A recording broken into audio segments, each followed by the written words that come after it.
What's happening, everybody? Look at all those thumbs up. That makes me so excited.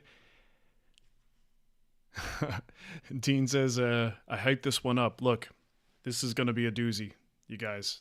This was a surprise for me. Drinking a very uncharacteristic caffeinated coffee tonight. Mateo has a medical test, EEG, where he has to be completely sleep deprived. And guess whose job it is to keep him up all night? So, drinking some coffee. So let's party. This is a great way to start my evening. So welcome, everybody. Tonight we're here to do a little watch party. And this one's going to be really, really good. So I got a little story to tell you about this one. So Frank Strazza is the instructor. You guys may have known this because we've had his bundle available for a while. We had the marquetry course that he did in the guild, and that's already out. People have enjoyed that one. But the real meat and potatoes of his offering is this end table course. And what wound up happening was, as just the way things go, we had live classes at the shop this past weekend, which kept us very busy, and Todd has been working very hard on the edits it's taken a lot longer than normal, let's put it that way. And as it turns out, I don't think either one of us realized just the breadth of information that was going to be in this course.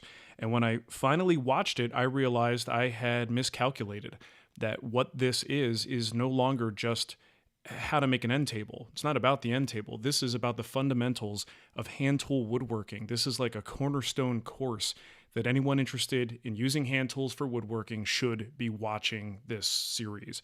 So the price had to change. The title of the course had to change. It's been kind of crazy. We've never had to do that before.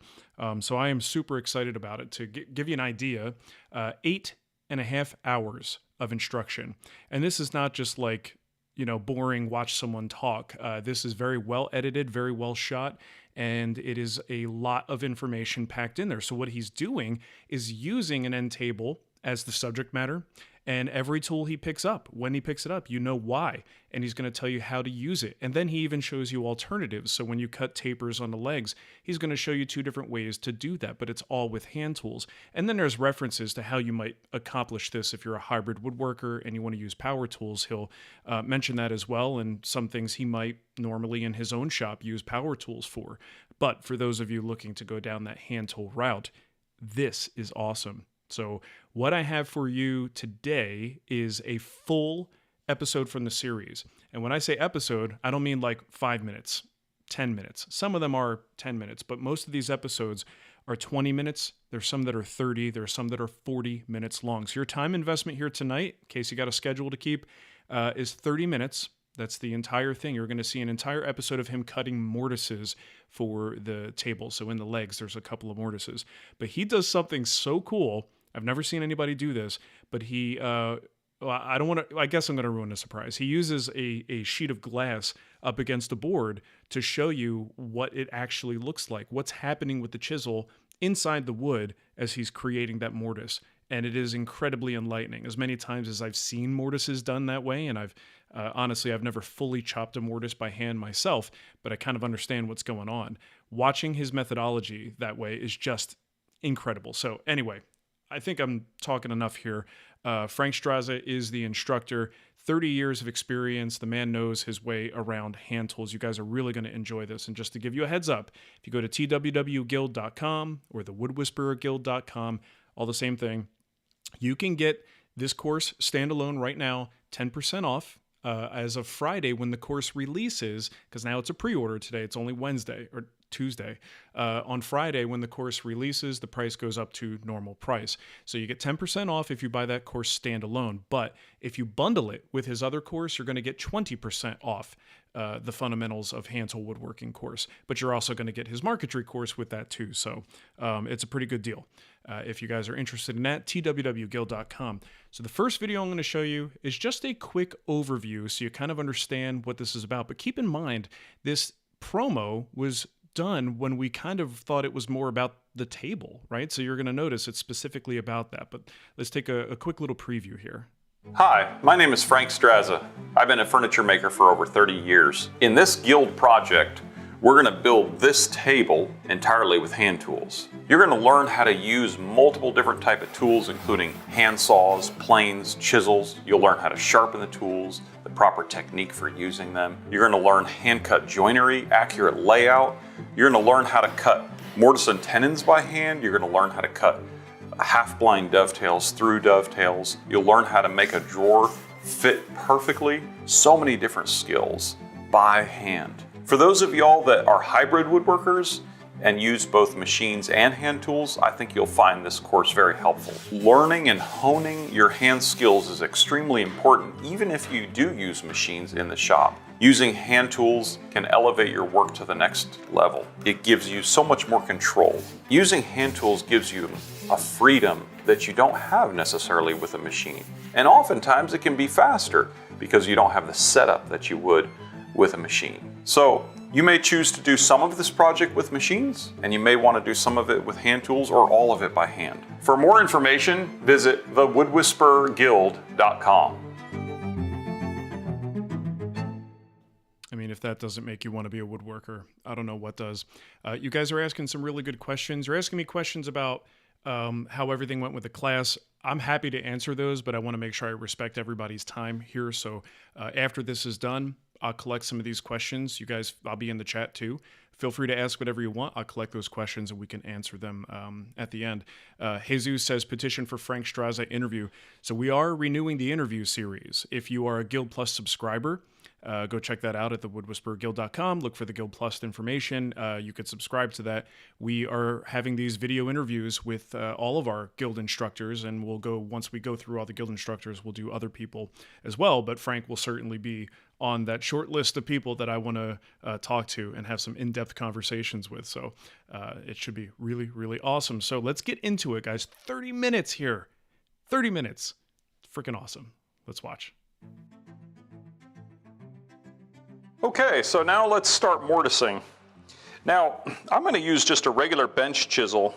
Some people may wonder why I'm not using a mortise chisel, and I've found that these chisels work very effective. I'll demonstrate using a mortise chisel, but they can tend to be a little bit heavy and hard to use sometimes for this. So I'm going to show you my process here. I'm starting with my body against the bench, and I'm looking in line with the mortise. So you see I've got the mortise on the bench clamped between the tail vise, between the bench dogs. I don't want to mortise in the vise, because if I was mortising in the vise, as I pound down, I don't have any support underneath. I'm going to put an additional clamp on here. If you don't have a tail vise, you can simply just clamp your workpiece down. Having a hold fast also helps hold the piece in addition. I want to make sure that I'm keeping my body in line with that mortise, because what's important here is that this mortise is going perfectly straight like this. In other words, I don't want it tilting to this side or to this side. If I was making a chair with angled mortises, then of course I would angle it in that way. I'm going to start by making a little cut right here, a little bit away from the edge. So if you could see, we're just a little bit away from the edge right there. And the bevel is facing away from me. I'm going to travel in the direction of the bevel, which is also away from me. So I'm traveling away, the bevel is away, and the chisel is ultimately going to be leaning away as well. Okay, so we've made one little stop cut there. Now we're going to advance forward about a heavy 1/16 of an inch. Okay, maybe a light 1/8, a heavy 1/16. We're coming like this. Now you're going to say, well, how deep are we going? This is going to take forever at this speed. No, it actually is incrementally and exponentially faster as we go deeper. We're going about 1 1/8 deep, so I'll oftentimes just take and measure on the chisel, and if it's a little deeper than an inch, a little bit deeper than an inch is ideal. Okay, the tenons are going to be about 1 inch, so if it's 1 1/8 inches, that's good. If it's too deep, obviously, we don't want to go the full thickness of the leg. We don't want a through mortise. This is actually stopping. I'm going to mark it about 1 1/16 inches on my chisel with a black marker. That helps identify, just to make sure that I have a visual reference, that I don't go too deep with the chisel. We'll double check again with the rule when we're done. So, you notice I've made this cut a little bit deeper. I've advanced forward about a heavy 16th. Now you'll notice what happens. See how the chisel went into the first cut and it pushed forward? Okay. Now I'm going to take the chisel and I'm going to pull it back towards me, pry out that chip, and then go forward. Okay, so like this, and then forward like that.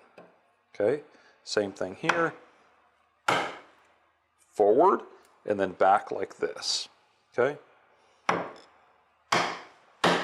So as I'm cutting with the chisel, I'm listening to the sound. So I set the chisel with a light tap, and then I hit this, and it's cutting, and then see how the tone changes? It actually makes a nice solid chunking sound, and that's when I stop. Okay? Cutting, cutting, cutting, cutting, stopping. Right there, you can hear it. Now look at how fast we're actually going into this material. If you'll notice, when I first started, I started by holding the chisel down here. This is what I call the precision grip. So my thumb is on the back, my fingers are right here. This is what I call the precision grip. I'm able to precisely locate the chisel exactly where I want it. However, that doesn't give me much ability to control the chisel as I'm cutting deeper. So I have to revert to what I call the power grip, and that is grasping the chisel up here by the handle. This doesn't give me the precision that I want, but being that we went in there and cut out the recess prior, we don't need that precision grip. Now we can just simply set the chisel and it falls inside that recessed area.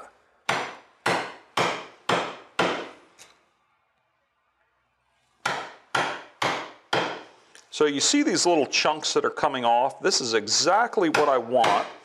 They're all the same size. See this right here? The waist of the tool, the hand tool, whether it be a chisel in this case or a hand plane, the waist will often tell you if you're doing it correct. And in this case, you see how all of these are consistent? That's what we want.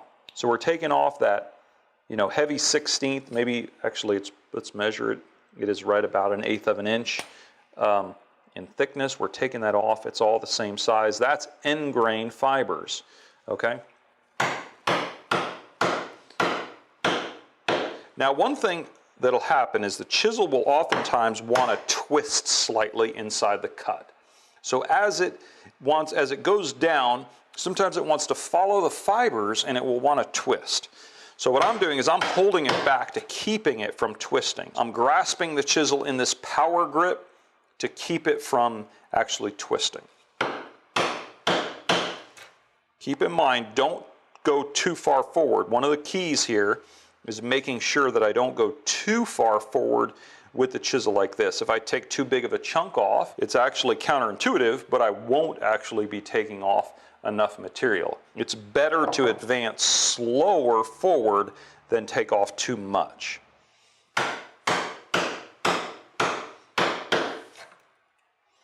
So look at how fast we're going here. So again, starting that chisel about a heavy 16th to 1/8 away from the previous cut right there, and then setting the chisel and then maintaining the angle. Now the secret here,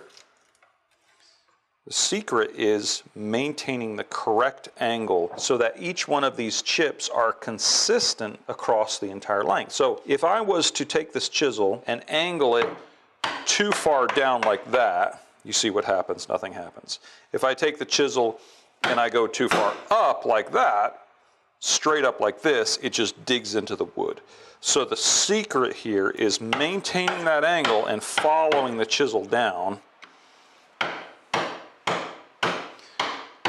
Don't get discouraged on your first mortise, as I found that students have often come to me and told me that they usually get the aha moment after about 3 or 4 mortises. So much of this is about feeling and listening as well.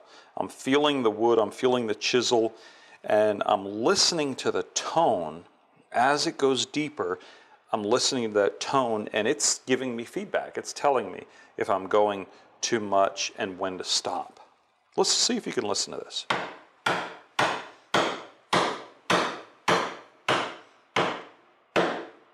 Can you hear the tone change? But I also have to be careful because I'm actually getting down deeper. What's happening here is I started off shallow and I went deeper and deeper and deeper down in here like this. These mortises may actually touch a little bit, but you see what happens? It gets exponentially deeper. And inside here, now it looks like this. There's an angle like that, because each one of these cuts are at an angle. I'm going to demonstrate this through glass so you can see exactly what's going on. Okay, so I wanted to demonstrate this process of mortising through glass so you could actually see what's going on inside the mortise when we're actually chiseling. I'm going to start with the chisel away from the line, starting straight up like this. What that does is it pushes back towards the line. I can then go in the line and lightly tap it. But starting away from the line is important. Now I'm going to angle the chisel just a little bit, and you see how the chisel pushed a little bit this way. Now advance forward just a little bit, and you can see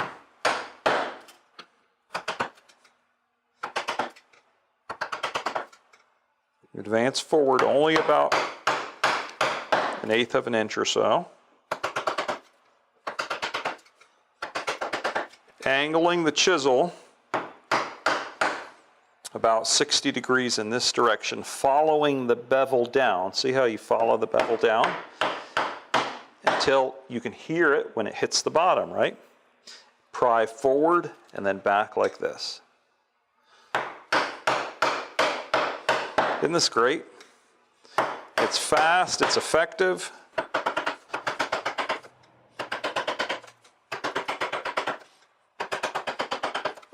Look at that. I'm already down almost to 1 inch already.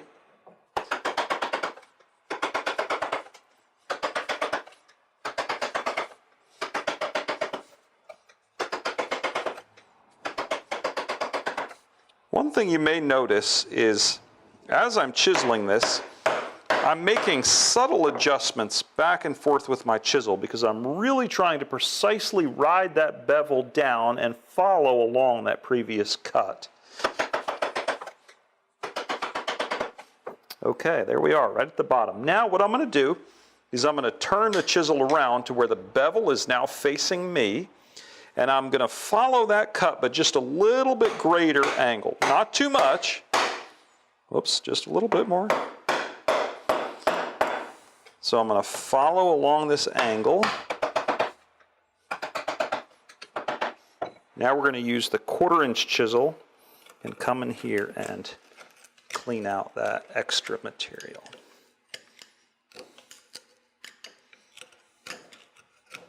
You can see I'm using it with the bevel down, carving along the bottom.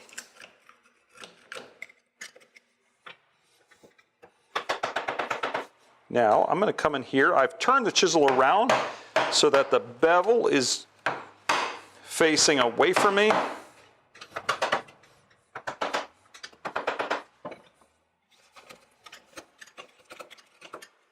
See how fast and efficient that is? I just love it. Look at that. Look at it, right down to the bottom there. Now we've got this material here.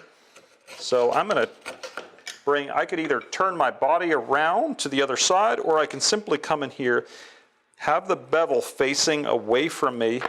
We're going to come in here following that same angle like this. See? We're having it facing this way, and we're going to follow straight down, but just a little bit higher angle here.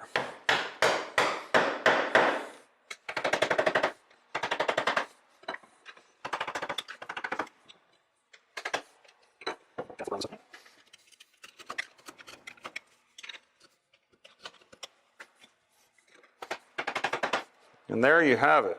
See how fast that is? Fast, effective.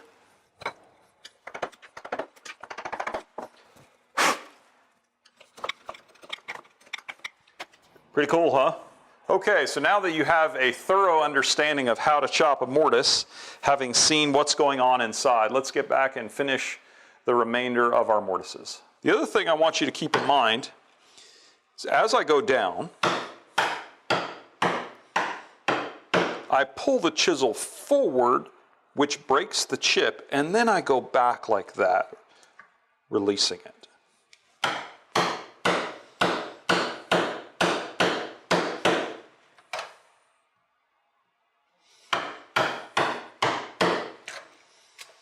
Now, when I get towards the end here, if you look inside of this, you can see that it's angled in this direction.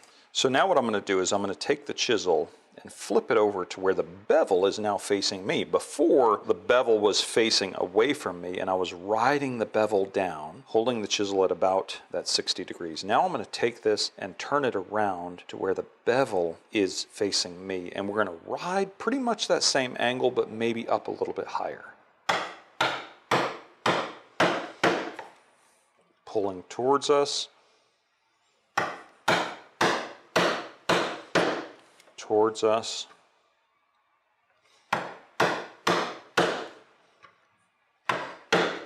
Gradually bringing that chisel up to where it's now 90 degrees. Okay, so now I'm going to take a 1/4 inch chisel, which is just easier than using the 3/8 chisel, bevel down. We're going to use this like a plane, and we're going to come in here and remove all of these chips. You notice how I put this in, wiggling it to the side like this, pushing it in, and prying away those chips, and you can see the progress that we've made in just one pass. So now I'm going to turn my body around to the other side, and I'm going to take the chisel with the bevel facing towards me, and we're going to remove this material that we started here. We're going to remove that in the same way that we just did that last part. So we're going to come like this, pulling it back away towards me like this.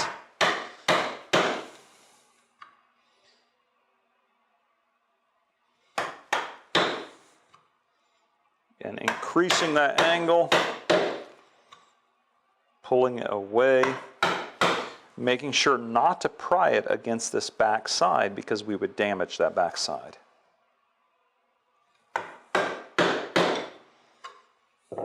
Now we'll take the 1/4 inch chisel, bevel down, and remove that excess material.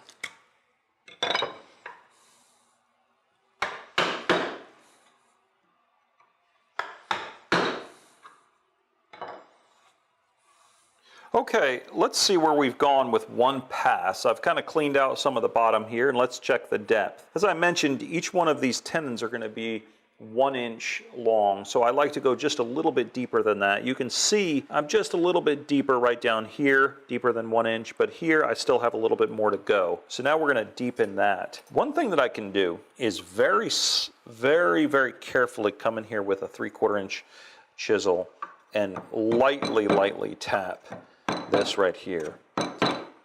I don't want to hit that too hard because, again, as I've demonstrated here with the fibers, if I come in here with a chisel and slice it like this, it's going to split those fibers and split the leg. I can hit very hard across the fibers like this, as in the case when we're mortising, we're going across like this, and obviously we're chopping along like this. But the moment I come in here and hit with the same pressure like this, we're essentially going to split that leg and ruin our project. So lightly tapping here.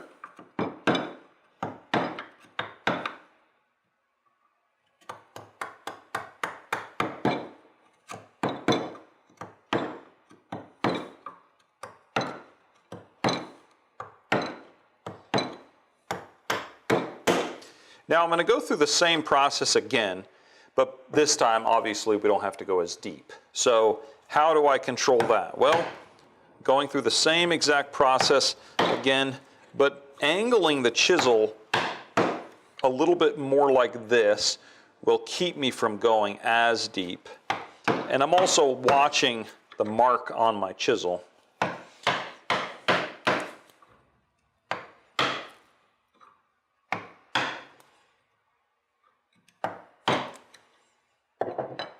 Now we'll use the 1/4 inch chisel to remove the inside waste.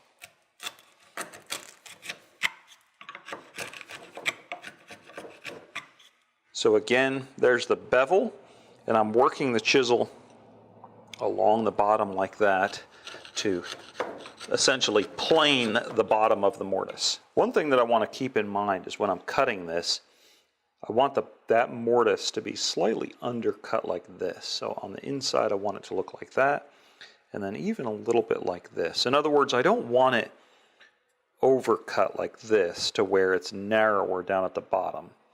I'm talking about this part right here. I want this to be nice and either straight or maybe even undercut a little bit. Let's check the depth. I'm going to take the square and put it in there, slide this down and lock it in place, and then run the square. Now you can see how the square raises up a little bit towards the ends. So let's reset it. Let's bring it down here. You can see it raises up a little bit there. So I'm finding the lowest common denominator, and let's check it. We're exactly at 1 inch. So I need to go just a little bit deeper, because the last thing that I want is for the tenon to hit the bottom of the mortise. So I don't want that tenon to hit the bottom of the mortise. I want there to be room at the bottom of the mortise. If the tenon hit the bottom of the mortise, then that would keep the shoulder of the tenon. We'll talk about the shoulders, but the shoulder would then be elevated and you wouldn't have a tight joint there. Let's check it again. So I'm loosening this up and I'm dropping this down and then sliding this in. Oops. It looks like we need to go a little deeper there. Let's check that.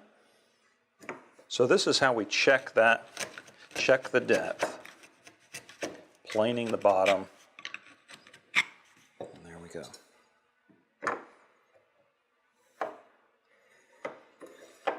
Checking it all the way around on both sides. And we're 1 1/16 inches, so that's perfect.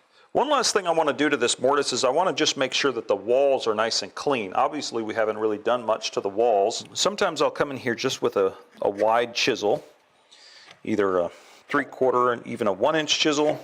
I even have a 2 inch chisel that I'll use for this. And I'm just working the walls straight. I'm not trying not to widen them too much, but I also want to make sure that they're nice and straight. So I can see that I veered off just a little bit right there. So I'm making sure that they're nice and straight. One of the things that's really, really important is that this mortise is perfectly straight like this. How do we know it's straight? Well, what we can do is when we're mortising, we can use a square to eyeball this. We can also put our 3/8 chisel in here. When we're mortising it, we can make sure that this 3/8 chisel is in line with the square. It's very important to make sure that when you're mortising it, that you're standing in this direction as opposed to over the top of it, where you cannot see if it's 90 degrees and it's not leaning in one way or the other.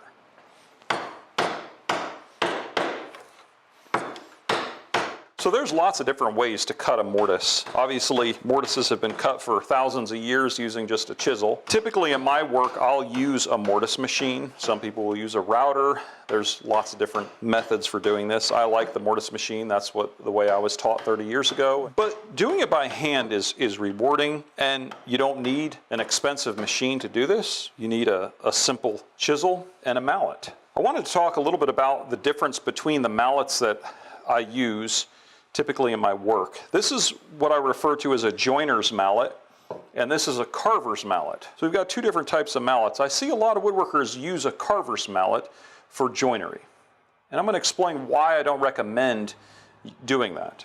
The carver's mallet is a round mallet, and the advantage of a mallet like this is that I can pick it up, it's sitting on the bench, I can pick it up and it's ready to go at any specific place. But a carver is often tapping as they're working. They're carving away the work, they're working it like this.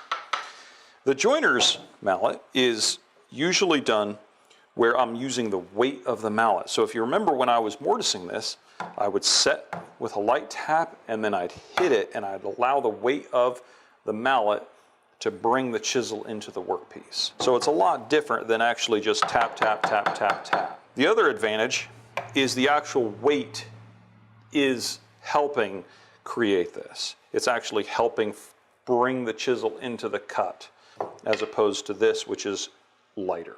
If you happen to have a 2-inch chisel at your disposal, this is actually one of my favorite paring chisels. The wonderful thing about this is I can take this right along the edge and pare down. Cleaning up those sides, making sure that they're flat. So I bring the square in here, drop it down, and then run it along, making sure that it's at the full depth. Run it along. It's loose now. I haven't tightened it. So I'm finding the lowest common denominator, and then I'll lock it down, and I can see that I need to go just a little deeper right here. Let's check it there. Let's check it there. It's 1 1/32, which is fine, but I need to go just a little bit deeper right there.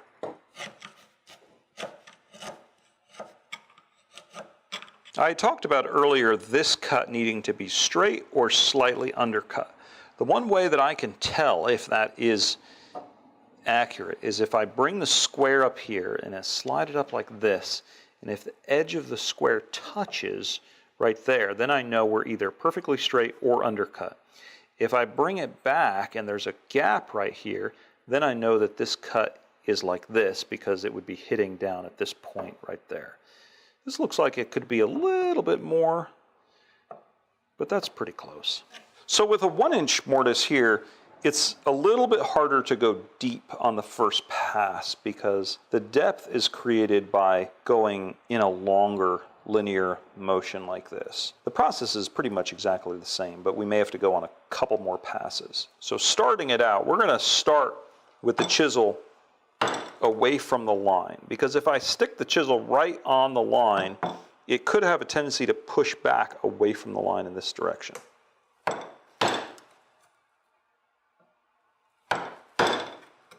Don't pry the chisel too much, because I don't want to, if you pry it, like right now, it's pretty deep, and if I pry it, it could split this back right here. So I'm just taking just a little bit off.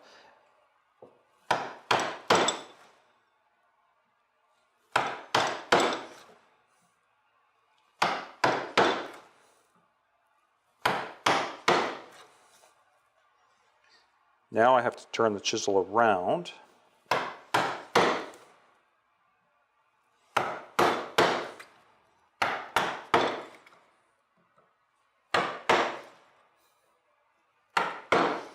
Some people might be familiar with using a drill to drill out the waste first. The problem with using a drill is that the chisel doesn't have a point of registration straight down, so it could tend to get caught in the hole, and it's hard to register the chisel square. However, with a smaller mortise like this, sometimes I will drill a hole. I wouldn't necessarily with one this size, but say it was smaller in this dimension, maybe half this size, I may drill a series of holes and then remove the waste with the chisel. Again, it is a little tricky because the chisel wants to get twisted down into that hole.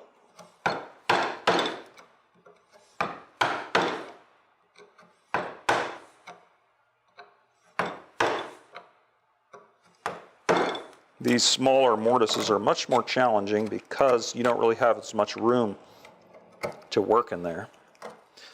So what I'll often end up doing is essentially chopping in the same way. So I'm starting here, chopping like this, and then coming and making smaller cuts like this.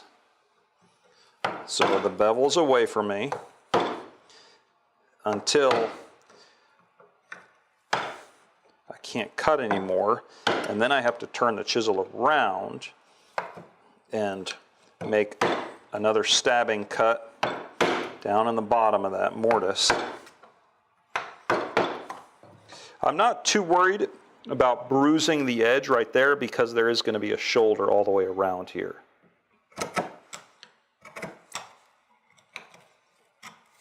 I'm using cherry here as the primary wood for building this table, which can kind of be a stringy wood.